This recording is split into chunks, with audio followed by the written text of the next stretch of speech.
Beyond the buzzer, inside the game, this is Sports IQ with Larry Smith.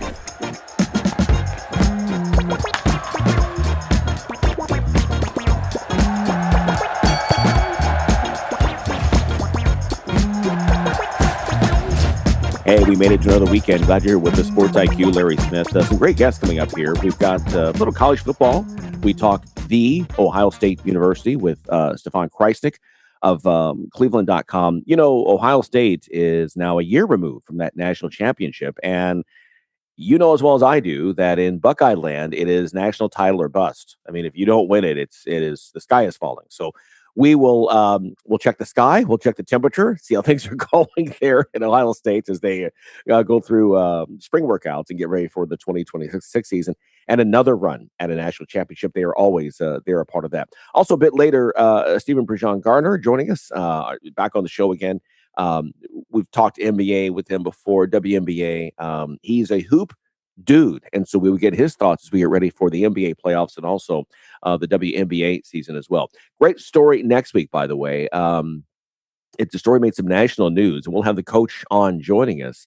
His name is Brendan King, and his team won a championship and then gave it back.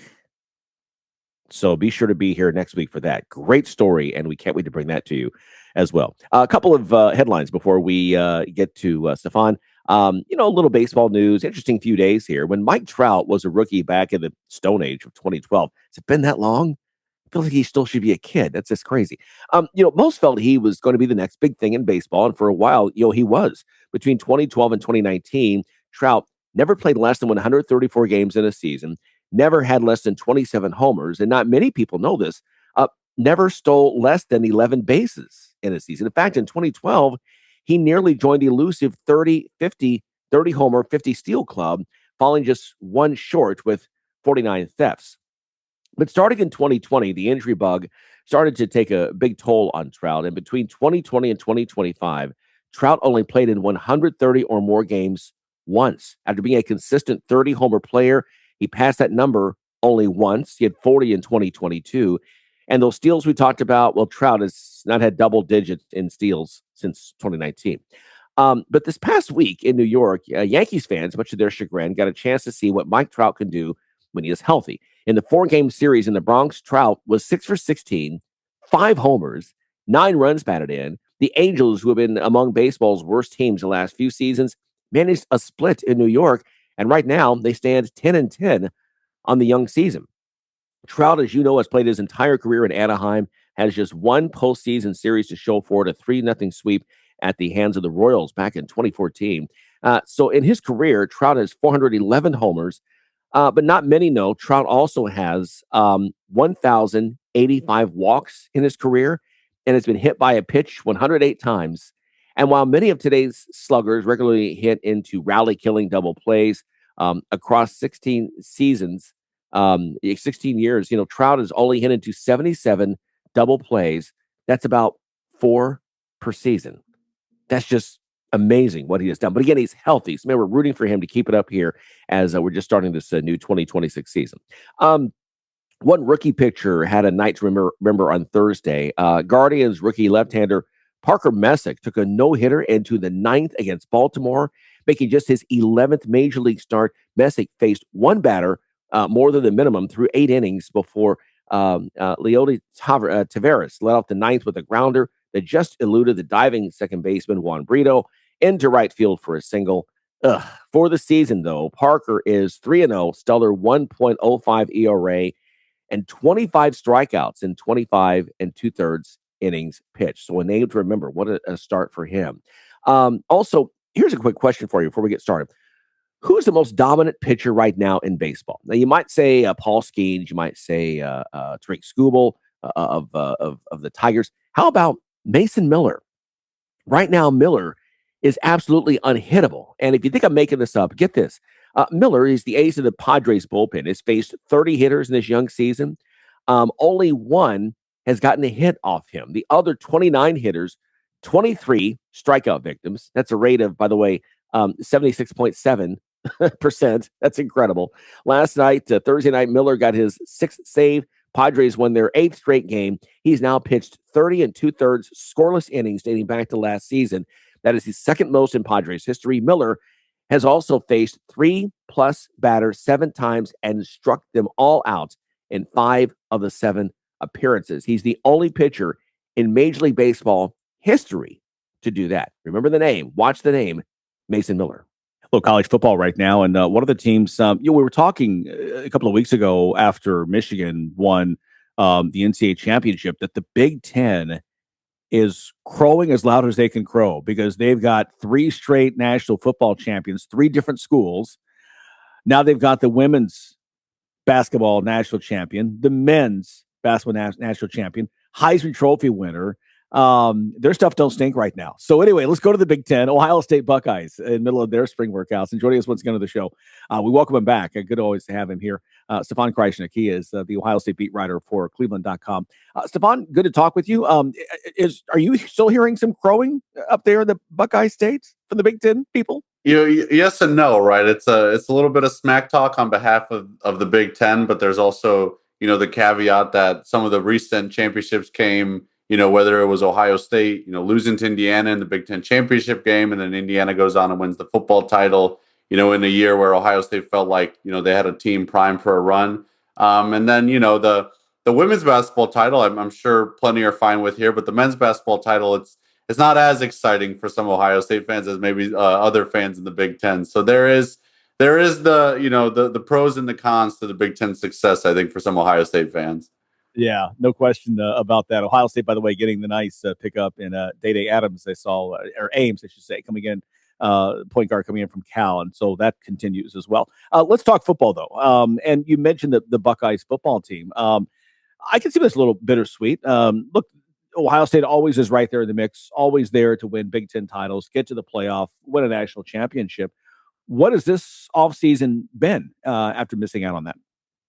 It's been pretty different from most off seasons that we've seen at Ohio State, right? It's, they're not new to the concept of losing guys to the NFL draft, right? They're going to have, probably 10, 11 guys again taken this year. So that's kind of the standard at Ohio State. But this has kind of been the first time Ohio State has really been thrown into the fire of the, new reality of the transfer portal life, right? Like Ohio State has always been built on, high school recruits and development and kind of just going to get transfer guys that, fit a need per se. And this has kind of been the first offseason where it's been a bit of a bigger overhaul, right? They have, between the high school signees and the transfers, they have 51 new guys, on this roster this offseason, right? And I think that's something that this program hasn't dealt with a whole lot, right? You see it, over the years where there'll be a bunch of new guys, in the at the start of the winter or the start of the spring semester. Then you get through spring football, you have some of the spring portal movement, you have some guys who weren't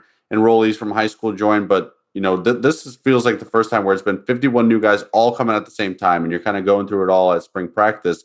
So a lot of new faces, a lot of the jokes from Ryan Day of like, you're trying to learn jersey numbers and new guys, and there's a lot of new people around the building. You add on top of that a new offensive coordinator and Arthur Smith. It's just been a lot of new, but the expectation hasn't changed, right? They still think that they have a team that can compete for a national championship this year. It's just been, roster molded a bit differently than in years past. And I think there's, certainly some uncertainty at some positions, but I think also a lot of excitement about what they were able to get, from the portal and get older, right? Like you see that all throughout college football getting talked about. And Ryan Day, kind of felt like as good as last year's team was, they were kind of young in some spots, right? Guys who didn't have a lot of experience stepping into starting roles, to fill in from that national championship team a couple of years ago. It feels like this year they went on in the portal and got kind of older, right? So are there new faces? Yeah, but like Earl Little, for example, a safety that they got from Florida State. Yeah, he's a new guy at Ohio State, but he's played a lot of football, right? He's an all ACC caliber player. So that's kind of how you start filling some of those voids. Yeah, you lost a, highly rated high school safety in Fahim Delane, who's at LSU now, but you replace him with, a safety who's played a lot of college football in the past. That's kind of what you're weighing right now in the new world of college football, and Ohio State's, right in the mix of it now.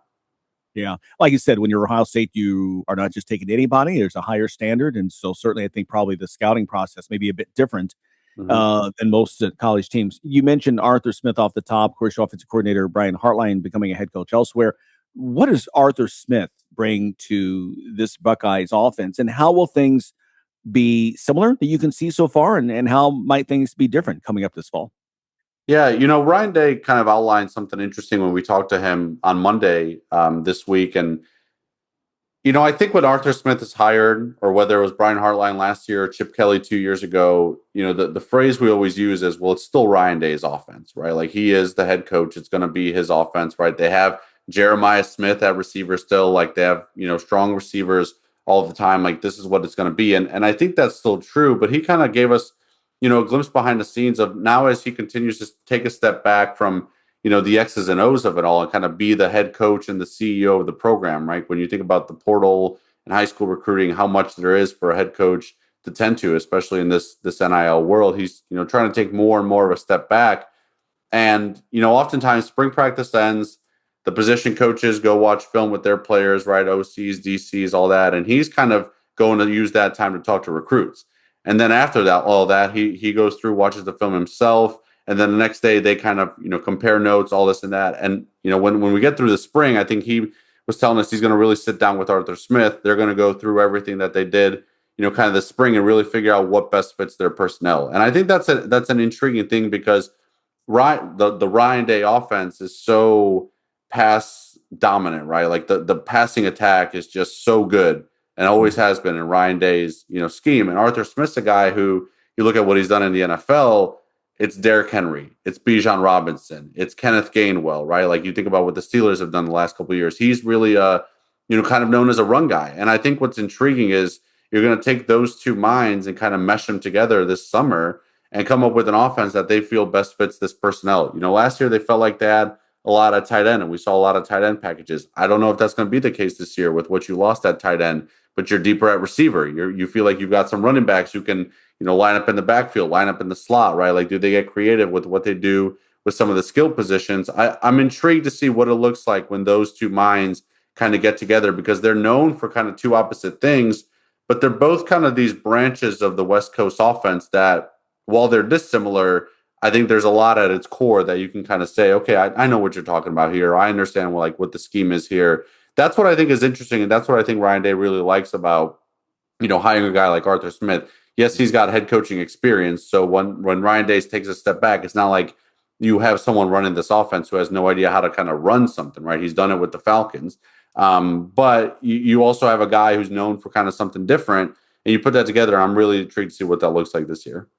You mentioned that it's, I don't know, I'm sure if I looked hard enough, there's somebody somewhere, but Ohio State with two former NFL head coaches as coordinators, because you got Matt Patricia is with the Detroit Lions for a stint over running the defense, and they looked strong last year. Yeah, and Ryan Day talked about that on Monday as well. Just like he's hiring, like, we call them offensive and defensive coordinators. He often talks about them as like head coach of the offense, head coach of the defense, right? And I think that's kind of a very rare thing to see across college sports. I mean, we see, people who have, like Lane Kiffin was a head coach, and he came back and was Nick Saban's offensive coordinator, right? Like Steve Sarkisian did. Like, we've seen it at the college level, but to see someone who's been a head coach in the NFL come back and now do a coordinator role in college is pretty rare. And I think with the intriguing part of that too is, not only is Matt Patricia, for example, a former NFL head coach who can come run your defense, and he's a defensive mind, but also, like, he's a guy who's dealt with free agency, right, and general managers and things like that. And that's what college sports is now. It's becoming more and more of the program and a pro game. And I think that's an element too that you get in those hires that, maybe it wasn't as useful before in college football, but now it is. Yeah. And like you said, even if they're not the point person for that, to your point, they're a resource for Ryan Day and for the athletic department in terms of how to kind of go through and mitigate these situations, which, as you said, we're becoming closer and closer aligned with the pro game with each passing year as we go through. I was talking here with Stefan Krajisnik. Again, he's the Ohio State beat writer for Cleveland.com. You mentioned the name, of course, Jeremiah Smith. It seemed like just yesterday he was wowing us as a freshman. Now here he is as a junior, probably his last year, eligible for the draft. How much better can this guy become with what he's done here these past couple of years? Well, it's scary to think about, right? For a guy like that to get better. I mean, I remember covering him as a freshman, being like, if this guy went to the draft right now, like he's probably a top 2, top 3, top 4 Right. pick, right? And it's just like, all right, I guess we'll wait 2 more years, and there's nothing wrong with that. We'll just watch him for 2 more years in college, Yeah. do what he does. It's I think blocking is a part of his game that can improve, right? That was the big play in the game they lost against Miami was a pick six where he kind of put the blame on himself, like felt like he missed the block and the guy got a pick six and went the other way. That's kind of like a very small thing I think he can work on. I think one thing that's intriguing with him this year and kind of what Ohio State has done at receiver, if you watched Ohio State a few years ago with Marvin Harrison Jr. in his last year, teams honed in so much on you got to slow down Marv. You got to slow down Marv. You let anyone beat you but Marvin Harrison Jr. And you saw double teams, triple teams. What Ohio State was able to do with Marv is really kind of move him around, line him up in the slot, line him up outside, really make it difficult for defenses to game plan against him and put, multiple guys on him. And it felt like maybe we're going to see some of that last year. And I just don't know if the wide receiver room was quite built for that.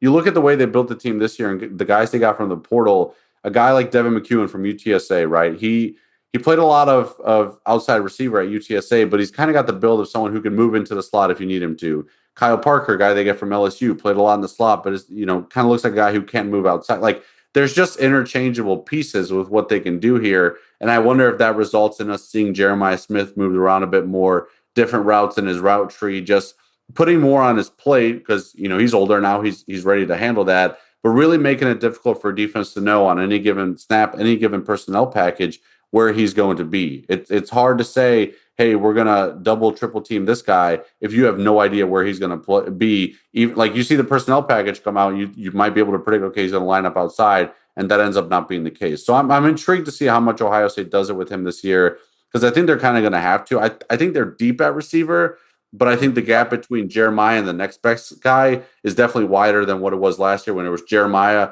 and then it's Carnell Tate, a guy who's going to go top 10 in this year's draft too. So I'm intrigued to see how they get creative with that. Arthur Smith's done it in the past with his career. Ryan Day, obviously with Marv and stuff like that has had to do it. So they're equipped to do it. I'm kind of excited to see, what that looks like exactly.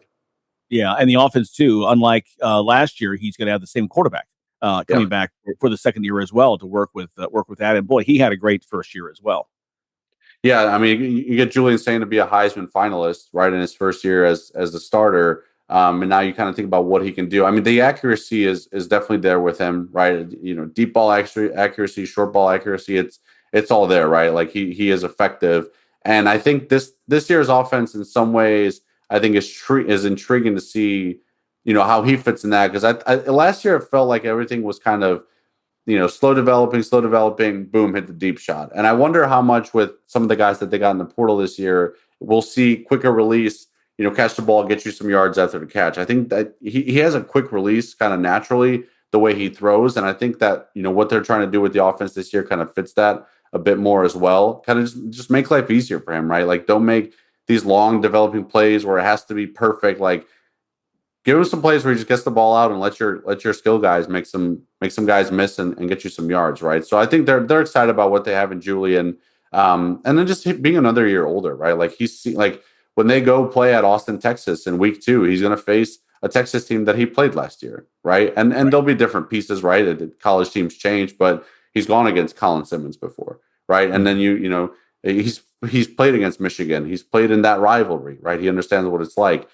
He's played in playoff games, Big Ten championship game. Like experience at quarterback is so invaluable. You see it now, in the NFL draft. I talked to some of the guys at the combine. It's like Sawyer Robertson, been around college football forever. Fernando Mendoza was around college football for a while and had a couple of years starting. Ty Simpson, like you go up and down these guys who have been, or going in the NFL draft, or even last year, some of the guys who came out of the NFL draft and the level of experience that they had, you can't replicate that. And I think that's what Julian Sain has this year that's so hard to put a value on.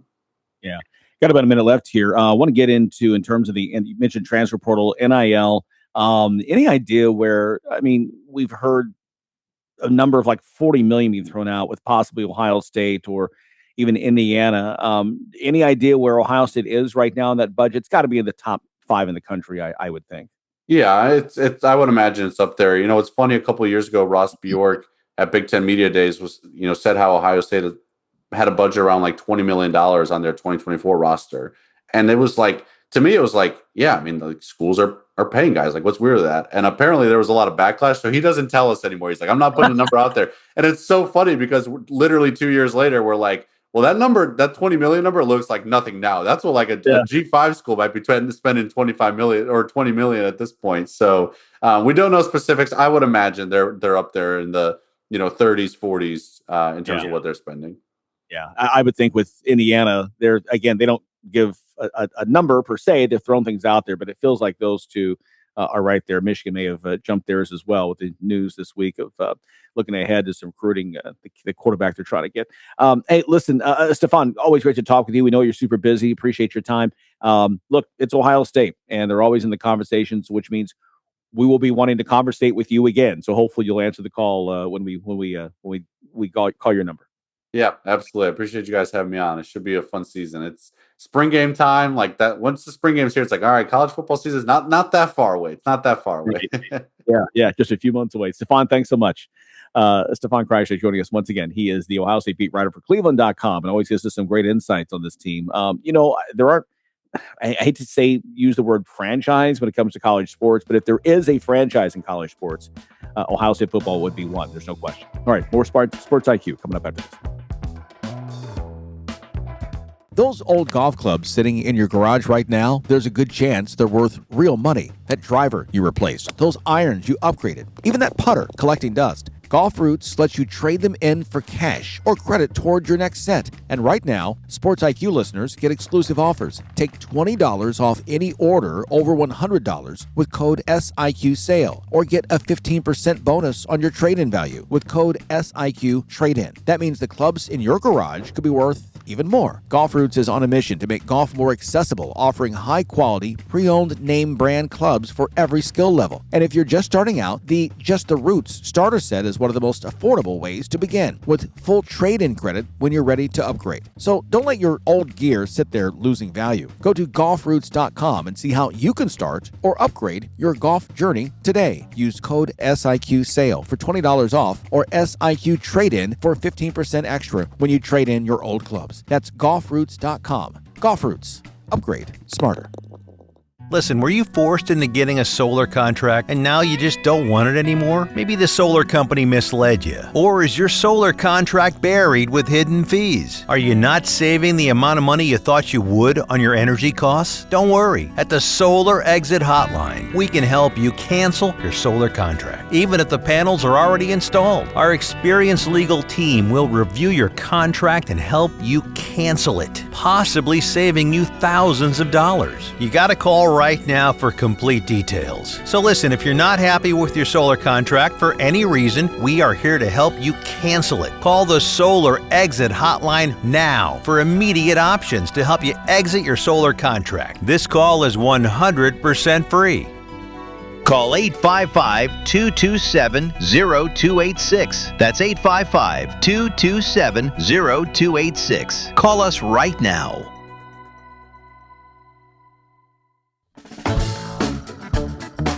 You're listening to Sports IQ with Larry Smith. Welcome back here. So the hockey regular season coming to a close Thursday night for the 2025-26 regular season. The big news, as we talked about on Monday with Rachel Lindsay, who covers the Buffalo Sabres, is that they're division champs, their first division title since 2010. They've broken their playoff drought of 15 seasons, which was the longest in the NHL until that. So who does Buffalo pass that playoff baton to? Well, one of the original six, the Detroit Red Wings, now the longest playoff drought in the NFL. They've won 11 Stanley Cups over the years, third most in NHL history, and now stand alone atop the playoff drought chart with 11 seasons since they last made the postseason. After the Red Wings come San Jose and Chicago, each with 7 seasons in a row. By the way, looking for your most improved player this year, how about San Jose 2024 first-round pick, Macklin Celebrini? He had a goal and 2 assists last night, giving him 45 goals and 70 assists on the year. 115 points breaks the San Jose single-season record of 114 held by Joe Thornton.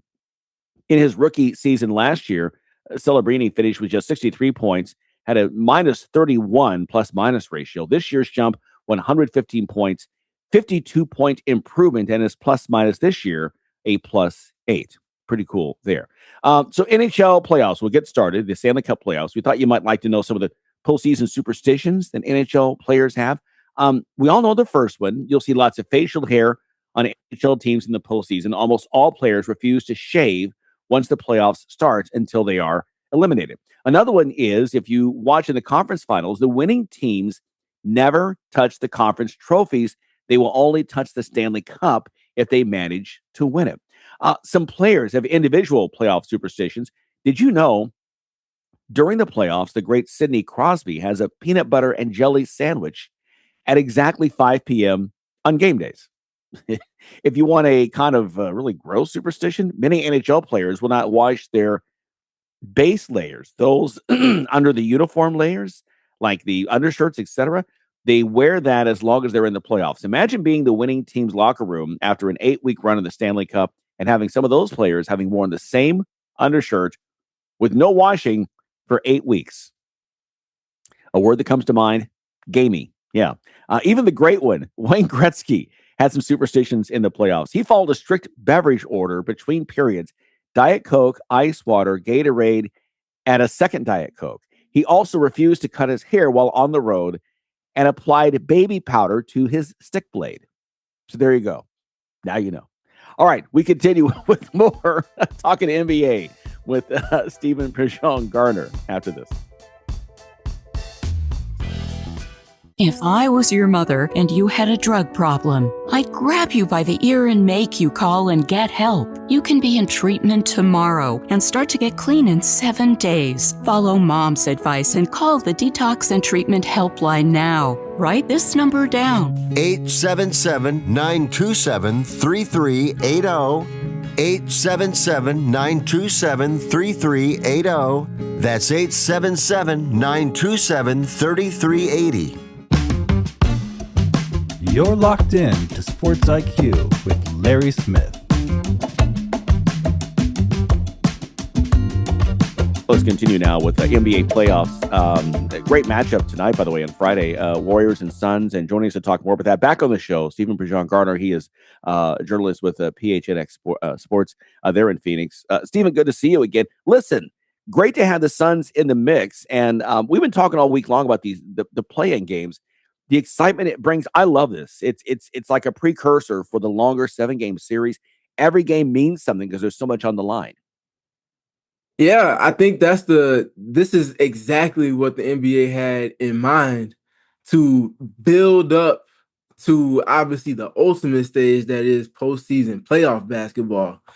I know initially it came with a little resistance, as most new things do, especially to something that's been a proven kind of transition from regular season 82 to the beginning of the 16-game season. But adding these 2 extra games, man, it brings out the best in the athletes, for one. It brings out the best in the coaches, because there's a no guarantee tomorrow type of dynamic cloud that's over the head of everybody. Some franchises have expectations. Some franchises have players that maybe in their kind of crowning years going getting close to the finish line. You got other coaches that are new to all of this. Might not necessarily be new to coaching, but they're new to being the head coach. And this comes with a different weight and pressure than those 82 games that you played prior to this past week have. So how bad do you want it? Is really what it simply comes down to. And the team that out executes the other, regardless of the terms that the game is played on, typically wins. I think that Warriors and Clippers game was a prime example. The Clippers get 2 double-digit leads, and Steph Curry and Draymond Green and Al Horford say enough is enough. And that veteran moxie shines through. That championship cachet shines through. Steve Kerr coaches his tail off, gets his team to the finish line. But the thing is, congrats, number 10 seed. You win and 1 against the 9 seed. Guess what? You guys are a little bit older. You only got 1 day off, and you got to travel to Phoenix for a team that did lose their game, but they've been resting for the past 2 days, and they've been at home, so no travel involved. Check ball. That's the beauty of it. I love it. I love it. And yeah, for Golden State, it's one where literally every game is big for them, because you don't know who is going to decide not to come back next year. I mean, It seems like Steph Curry's going to hang around, but what does Draymond Green do? There's some talk that Steve Kerr may decide to hang it up. And so literally it really is a kind of a do or die for this franchise because it's a team that's had the 4 titles in the Curry era. But that dynasty is over, and it may be a situation where, again, they may look very different come next fall. They very well could be. I think there's going to be some very uncomfortable, very confrontational conversations being had. Should they lose today, or if they lose in the first round against Oklahoma City, or if they play someone in the second round? I think regardless of when their season ends, there are going to be some conversations had. Sounds like the front office and the players and Steve Kerr just in the middle of both of those two factions are all not really on the same page. They're not in alignment. And this is one of the first times that it's been kind of outwardly seen and kind of heard through quotes and things like that with the media. So I think that's all going to kind of culminate tonight. Maybe we see the best version of them. Maybe we see them hit some hiccups in their process in ways that we aren't usually accustomed to seeing just because of the kind of lack of alignment with the organization at the moment. Yeah. Let's talk about the Suns, a team that you cover on a daily basis. And this is one that the team reached the finals back in 2021, we're still coming out of the pandemic. The great 64-win season a year later, Monty Williams is the coach. They lose in the conference semifinals. But this is just as Golden State has been the model of consistency, it has been constant change there in the Valley. 4 different head coaches in 4 years, and now back in the playoffs. Talk about just what's gone on with this team, just that's been so tumultuous, and why this season getting back on the winning track has been so important. Yeah, I think I always will credit anybody for going after something. And that is what Matt Ishbia did coming into ownership. So when he got here, shortly thereafter, he made the Kevin Durant trade, and then they got the ball rolling in this kind of super win now window over the last 3 seasons. They didn't come up well with that.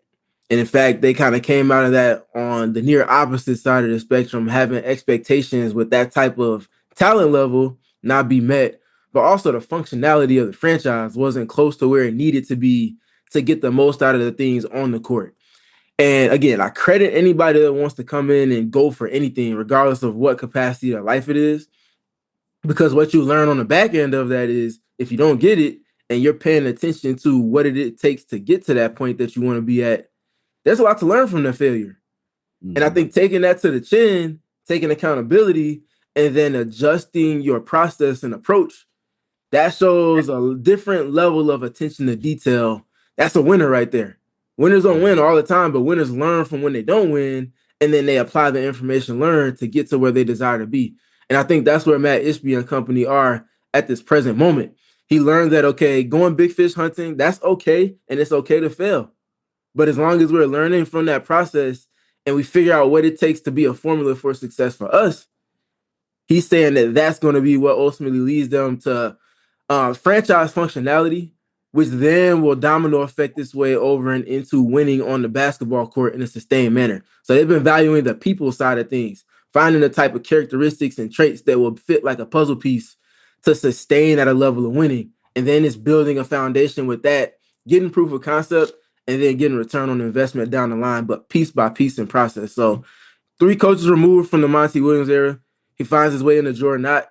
That's the type of personality, the type of approach that they've desired and evolved look at building a roster and a game process.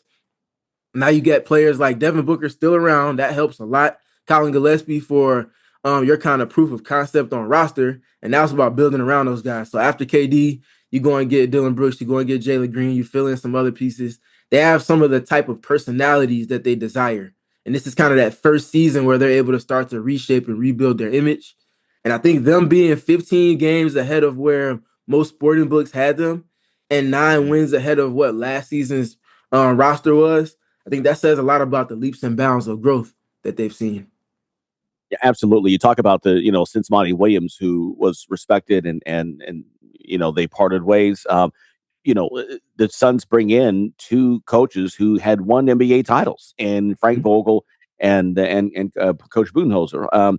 It sounds like Jordan Ott has hit the right buttons in the locker room, like you said, to begin to build and establish what this culture will be like for this franchise moving forward. Indeed, indeed. I always love this quote from one of my inspirations, Nipsey Hussle, rest in peace. He has a lot of quotes, a ton, but one of the most aligned for leadership is that he always said leaders, the best leaders are servants first. And it feels like that servant leadership is what's allowed for Jordan not to first generate trust from guys and generate buy-in from guys, which then allows for him to coach them hard and ask them to do things that maybe won't come innately to them, but because of that trust and that rapport that's been built at the foundation, now he's able to press buttons that maybe other coaches weren't able to. And that's for some players like even Dylan Brooks, who's been around the block a few times now. We've seen him have the best season of his career. You can take Dylan Brooks as an example, extrapolate that, and apply it to 7 or 8 other players that have been playing for the Suns this season, including Devin Booker. That's not something that most first-year coaches can come in and do. And I think that speaks to the approach part. Day one, guys come in via trade, free agent signings. He's coming in and he's talking to them as human beings. And then he's looking at film with them, pointing out their strengths, explaining his process and what he desires from them within that, and kind of hammering those process points home. And then he's able to coach them harder. Hey, Dylan Brooks, if you're going to take some of these shots, I want you to play your game and get in your rhythm. We need you to be that all NBA caliber defender that you have as a potential, while also being a leader, keeping yourself aligned and not putting yourself in trouble on the court.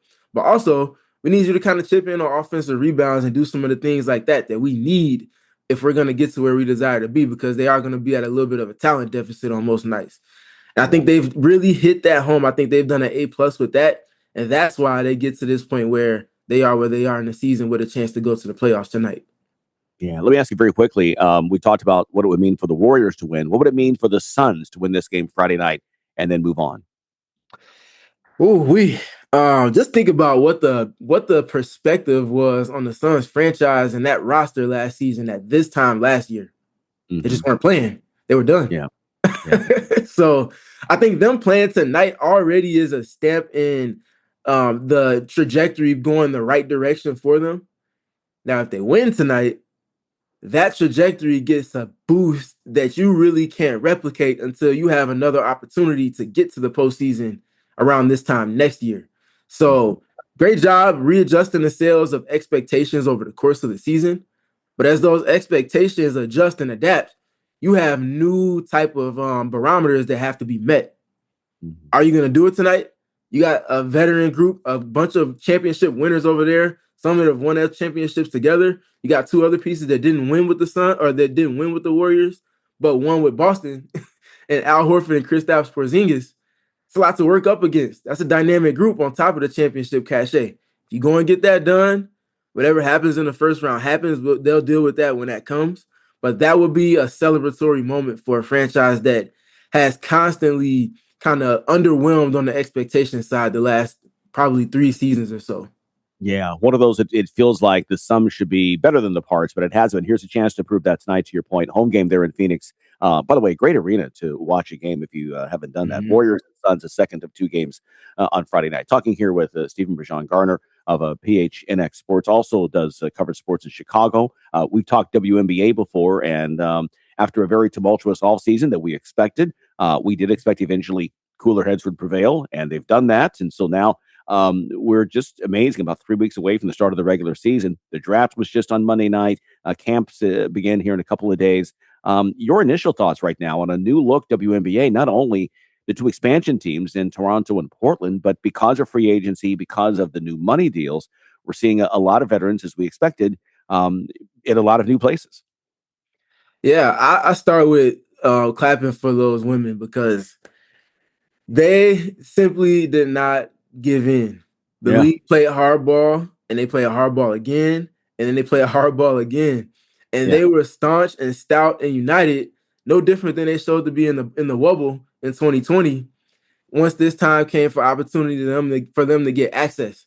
And I think they tried, tested, and true. Their leadership was very, very aligned, and they got to where in a place where they're really good. Maybe not 100% where they desire to be, but a monumental step in the right direction. So shout out to all of the women in leadership, both in the player capacity and in the players association side of things as well, for doing the things that they needed to and getting in a better space. So I start there before anything else. And I love that they pay homage to those that led before they got to this point as well. So the vets and the players that spent 6+ years in the league, getting them money in some capacity, giving them a little bit of a salute within all of that as well. I think that means a lot, knowing your history and paying that homage. Yeah, no question. Go ahead. Yeah. Oh, Yeah. Go ahead. Yeah, but after that, I think the players being able to have the ones that have paved the way get money, but also the ones that have been in the league for quite some time, be earning at a certain level. No smaller than a certain level or allotment of money says a lot about just what it means for them to have those players that have been mainstays to stay around. If you're good enough to be on a roster, you should be making a certain amount of money, some tenure, if you will, that's in your favor. So I like that as well. And just generally, I think there's a breath of fresh air around the league at this moment. Yeah. Obviously, everyone is chasing Las Vegas. They showed last year they're never out of it. 11-11 at the All-Star break. They come through with the fantastic finish, long win streak, and they end up getting their third title in 4 years.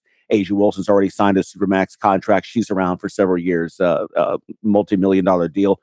She deserves that. 4-time league MVP. We know about Las Vegas. Indiana will be healthy, it appears, with Caitlin Clark. What's another team you're watching to maybe make some noise this season? I know it's early because there's been so much movement and it's, the dust hasn't really settled yet, but what's a team that you're watching this year? Yeah, the Atlanta Dream.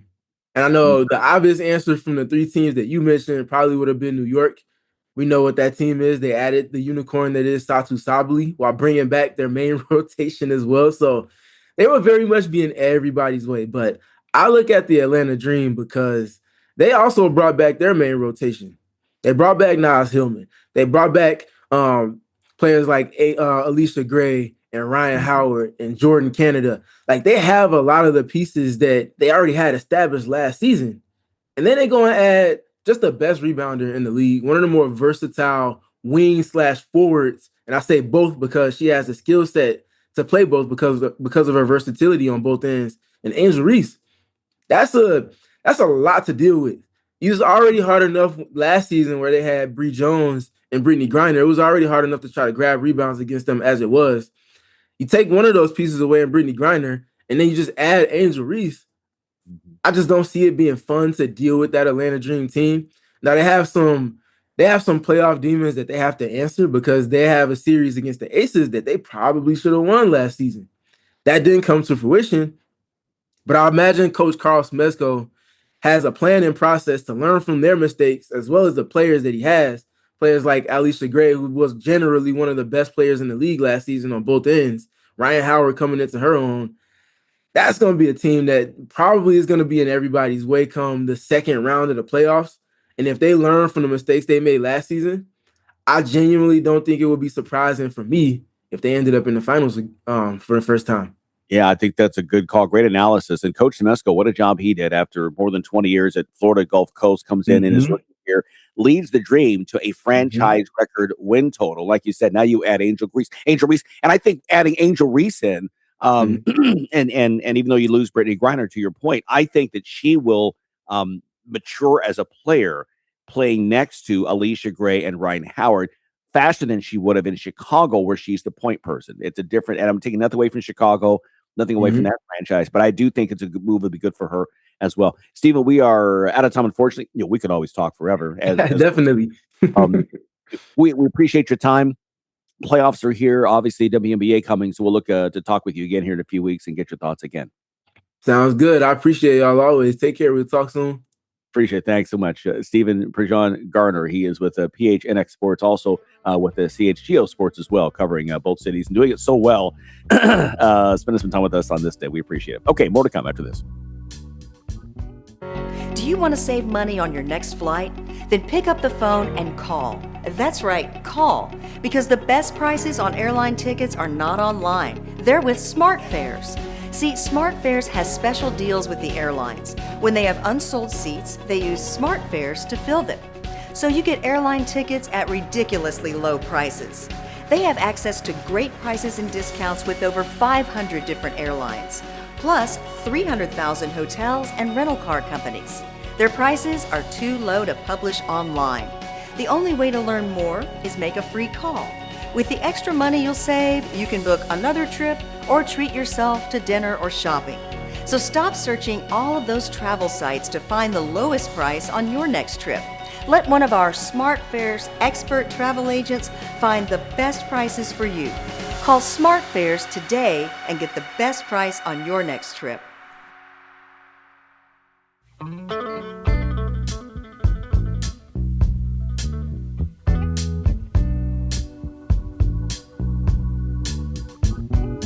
Welcome back. Let's finish up this weekend little portal talk as by the time we get to next weekend, the transfer portal will close. And what that means is you have until, I guess it's Tuesday, to enter your name in the portal. It doesn't mean that you have to choose a team by then. But if you plan, and I love this because it doesn't go on forever. You got 2 weeks. By now, you know, mid-April, what you want to do. If you're on certain teams, you have an idea of who's coming back. And how you fit in, you've talked with your coaches, whatever. So I like this, that in fact, you know that if a player hasn't entered the portal by Tuesday, then that player is going to be here for next season. And it helps coaches then make the decision in the portal. Producer Tony, what stuck out with you so far here? I like the way they've done this for starters. It feels a little more organized than what it has in past years, if it at the very least. Yeah, you didn't have that, headlines during the tournament of this guy's going to the portal, that guy's going to the portal. As soon as they lose, they're in the portal. Some guys didn't play in the tournament because they were going to the portal and didn't want to take a chance of getting hurt, which wasn't fair to the rest of the team. So I'm glad that is all behind us. It needs to be open the day after the tournament ends, and then everybody can go and do what they want. I like that some teams are kind of taking a more measured approach to this portal. We haven't seen quite the amount of rush to sign people as we've seen in years past.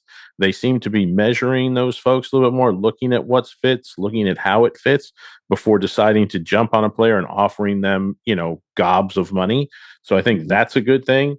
And, just the class of the athletes in there. Again, I feel bad for certain smaller teams, Ivy League teams, those mid-major teams that are losing really solid players to bigger programs, but that's just the nature of the game right now. You can't help it. It's not going to go away. It's not going to change, at least not for the foreseeable future. Yeah. Well, and I think for them too, it's while I don't like that part of it, there's the other part that there are those players that are at P5 schools that didn't pan out. They'll enter the portal looking for a place. And so, there are some players out there that have had some success are in the portal and could go to a smaller school, if you go to a mid-major, if you will, and dominate. I mean, we could, Brandon Podziemski was at, Santa Clara for 1 year after being a high 4, fringe 5, a prospect. He went to Illinois, but, it was an Illinois-Kentucky battle for him. He was a high-scorer coming out of Wisconsin. Couldn't crack the starting lineup at Illinois, transfers to Santa Clara, becomes like the West Coast Conference Player of the Year or something, and a first-round pick of the Warriors. I mean, so it can't happen where you can go down a level, if you will, and still, attract the NBA scouts, et cetera.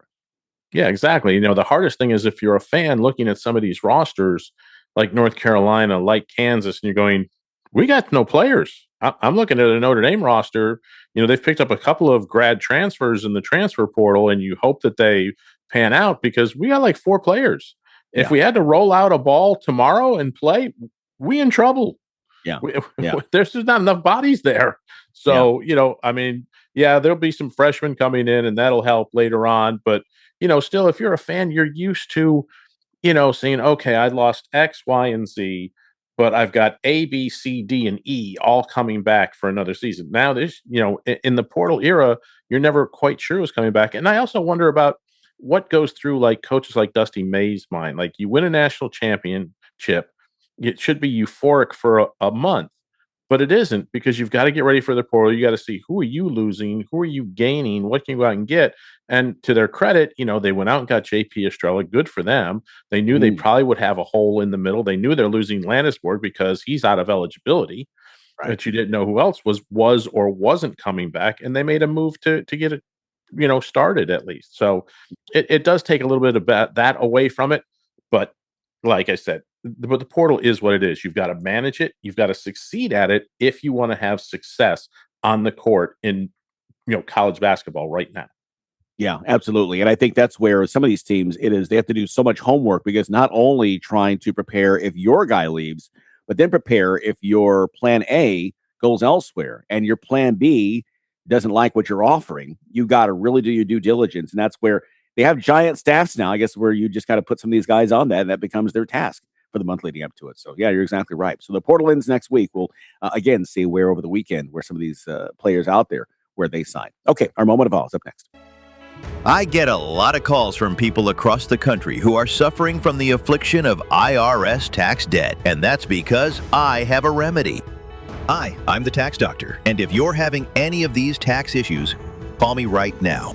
My team specializes in helping people over the age of 50 solve their tax problems, and the bigger your tax problem is, the more money you can save. If you owe the IRS money, or you're about to owe the IRS money, or even if you need to file years of unfiled returns, call us right now. Our friendly, highly trained representatives are waiting right now to take your call.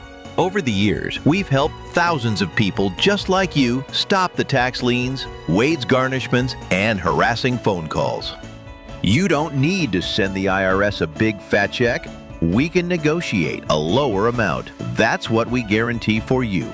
So call us right now. Call 833-789-3068. All right, time now for a moment of awe. We go back to 1976 and the largest comeback in National League history. The Phillies playing the Cubs at Wrigley. They're down 12-1, but they rally to beat the Cubs 18-16. No lead ever safe at Wrigley Field. 50 years ago, this happened. Mike Schmidt hit 4 consecutive home runs over that short porch there and left. 18-16, they win. In 10 innings, the Phillies over the Cubs on this date in 1976.